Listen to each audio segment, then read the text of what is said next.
So hello guys, welcome back to my English class. और आज का हमारा डे है 10 और सेंटेंस स्ट्रक्चर है 10। और आज हम कुछ इस तरह के वाक्य को इंग्लिश में बनाना सीखने वाले हैं जो हम अपने रोज के बोलचाल में बोलते, जो एक ही प्रकार के वाक्य होते हैं। तो पहले समझ लेते कि कौन से वाक्य जिनकी इंग्लिश आज हम सीखने वाले हैं। जैसे कभी तो समय पर आया करो, कभी तो मुझे याद किया करो, कभी तो मेरी सुना करो, कभी तो उन्हें खाने दो। तो यहाँ कॉमन क्या है? यहाँ कॉमन है कभी तो, यानी कर्ता को किसी कार्य को कभी तो करने दो, किसी कार्य को कभी तो करने दो, यानी कभी तो। कोई भी वाक्य कभी तो वाले वाक्य को हम इंग्लिश में बनाना सीखने वाले हैं और इतनी आसानी से सीखेंगे कि इस तरह के वाक्य को हमारे लिए रोजाना इंग्लिश में बोलना और फिर उसे बनाना आसान हो जाएगा। तो वीडियो के अंत तक बने रहे और समझ ले कि इस तरह के वाक्य को इंग्लिश में कैसे बनाया जाता है और किस तरह से हम इसे बोल सकते हैं। तो सबसे पहले हमें समझ लेना होगा फॉर्मूले को। तो सबसे पहले हम फॉर्मूला समझ लेते हैं। तो फॉर्मूला सबसे पहले हमारा कहता है कि डू एवर लगाना है। सबसे पहले डू एवर हमें लगाना है क्योंकि डू एवर ही यहाँ पर हर सेंटेंस में कॉमन रहने वाला है। डू एवर जो है वो हर वाक्य में कॉमन में रहने वाला है इंग्लिश के। इसी का मतलब होता है कभी तो। डू एवर का ही मतलब होता है कभी तो। अब उसके बाद हम लगा देंगे प्लस V1। V1 यानी होता है क्रिया, क्रिया यानी होता है कार्य। अब वो कोई भी कार्य हो सकता है सिचुएशन के हिसाब से। वो जो कार्य है वो कोई भी हो सकता है सिचुएशन के हिसाब से। प्लस ऑब्जेक्ट यानी बचा हुआ भाग। तो फॉर्मूला हमारा कंप्लीट बनता है do ever plus V1 plus object यानी कभी तो। तो अब हमने फॉर्मूले को अच्छी तरह से समझ लिया। तो अब हम फॉर्मूले के आधार पर वाक्य को इंग्लिश में बनाना सीखते हैं ताकि हम ऐसे कई वाक्य को बना सकें। अब कभी तो समय पर आया करो, कभी तो समय पर आया करो। तो इसकी इंग्लिश क्या हो जाएगी? तो सबसे पहले हम लगा देंगे डू एवर।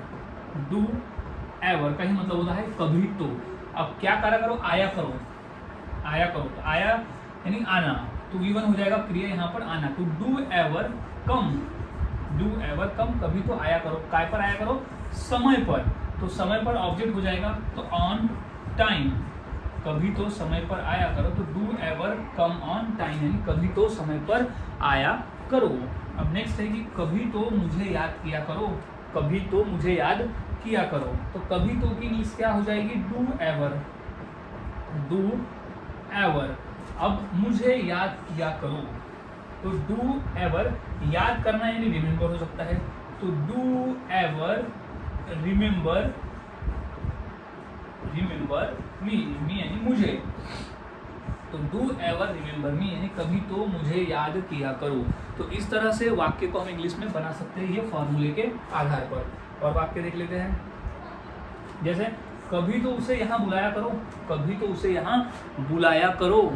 तो इसकी इंग्लिश क्या हो जाएगी? फॉर्मूले के हिसाब से हम देख लेते हैं। तो कभी तो में हम क्या लिखेंगे? Do ever. कभी तो के लिए हम लिखेंगे डू एवर।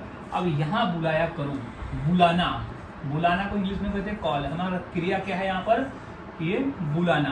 तो डू एवर कॉल। अब किसे? हम उसे। कॉल हिम, हिम यानी उसे। कहाँ? हियर यानी यहाँ।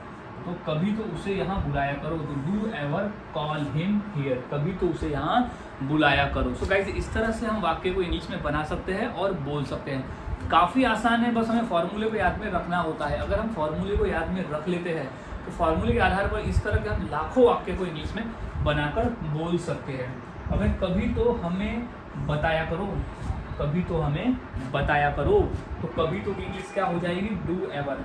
कभी तो यानी हो जाएगा डू एवर। कभी तो डू एवर हमें बताना, बताना को इंग्लिश में कह सकते हैं टेल, क्योंकि हम डू एवर के बाद लगाएंगे V1। तो डू एवर टेल, अभी किसे? हमें, तो अस। तो डू एवर टेल अस यानी कभी तो हमें बताया करो। कोई बात रहती ना कि बोलते हैं कभी तो हमें बताया करो, अब तुम बताते नहीं हो, तो कभी तो हमें बताया करो, या कभी तो उसे बुलाया करो, कभी तो हमें समझाया करो, या कभी तो हमें खिलाया करो। यानी हम बोलते हैं इस तरह के वाक्य को। अब नेक्स्ट वाक्य देख लेते हैं। जैसे कभी तो मेरी सुना करो, कभी तो मेरी सुना करो। तो अब इसकी इंग्लिश क्या हो जाएगी समझ लेते हैं। तो सबसे पहले तो हमें डू एवर लगा देना है। तो डू एवर, डू एवर। अब सुनना, सुनना की इंग्लिश क्या है? लिसन। तो डू एवर क्रिया क्या कहती है? लिसन। तो डू एवर लिसन। अब किसकी? मेरी। तो टू मी, मेरी। Do ever listen to me, कभी तो मेरी सुना करो। तो do ever listen to me, कभी तो मेरी सुना करो। अब कभी तो उन्हें खाने दो, कभी तो हो जाएगी डू एवर, डू एवर। अब यहाँ क्या है, ईट, ईट है यहाँ पर हमारी क्रिया, तो हो जाएगी डू एवर ईट। अब उन्हें, ईट उन्हें की इंग्लिश हो जाएगी देम, तो डू एवर ईट देम, यानी कभी तो उन्हें खाया करो, यानी कभी तो उन्हें खाने दो, तो do ever eat them. So guys, इस तरह से हम वाक्य को इंग्लिश में बना सकते हैं और बोल सकते हैं। काफ़ी आसान है, बस फॉर्मूले को याद में रखना होता है। अगर फॉर्मूले को याद में रखते हो तो आप आसानी से वाक्य को इंग्लिश में बनाना सीख जाते हो, क्योंकि काफ़ी आसान है ऐसे वाक्य को इंग्लिश बनाना और फिर उसे रोज़ाना के बोलचाल में बोलना। तो अब इसी वाक्य के आधार पर, यानी इसी फॉर्मूले के आधार पर मैं 2 वाक्य देता हूँ, इसकी इंग्लिश क्या होगी मुझे कमेंट सेक्शन में ज़रूर बताएं। जैसे कभी तो यहाँ बैठो और कभी तो तुम मेरे घर आओ, तो ये 2 वाक्य की इंग्लिश क्या होगी मुझे मेरे कमेंट सेक्शन में ज़रूर बताएं।